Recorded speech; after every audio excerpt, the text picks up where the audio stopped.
ज्याप्रमाणे आपल्या व्यापारावर पण हल्ले होत आहेत ते याच्यापूर्वी जर आपण पाहिले भारतातील कितीतरी हजार देवस्थान या लोकांनी उद्ध्वस्त केलेले.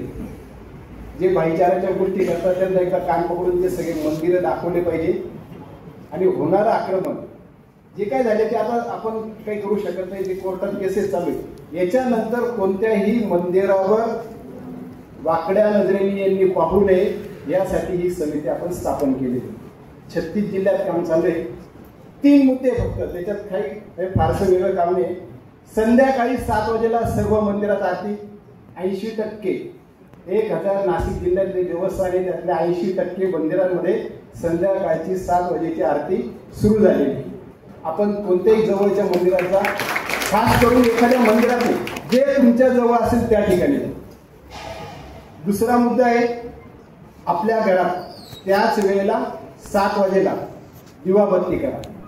म्हणजे आपण मंदिर आणि आपला स्वतः वैयक्तिक आपोआप जोडले जातो. आणि तिसरा मुद्दा आहे, आपला वार शनिवार.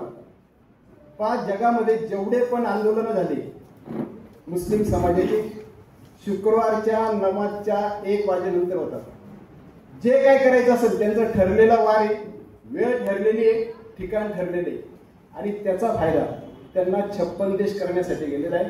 10-10 हजार लोक जर काही विरोध करायचा असेल तर 10-10 हजार 15-15 हजार एकत्र येतात. आपल्याला हे करायचंय म्हणून एक साधं सोपं वाक्य आहे, आपला वार शनिवार. आपला वार शनिवार. धर्मासाठी, धर्मयुद्धासाठी, धर्मयोद्ध्यांसाठी 3 लोकांना तुम्हाला वेळ द्यायचा आहे. रोज नाही जमलं तर कमीत कमी शनिवारी 1 ते 2 तास धर्म कार्यासाठी द्या, ज्यामध्ये हिंदू हितरक्षक हे सुद्धा आहे. आपल्याला विनंती आहे, स्वतःसाठी कधीही जगू नका. जर धर्म वाचला तर आपण वाचणार आहे. आणि आज छत्रपती शिवाजी महाराजांचं त्या ठिकाणी फोटो आहे, ज्यांना मी गुरु मानलेले. अफजल खान आला तर फाडून खा, फाडून टाका.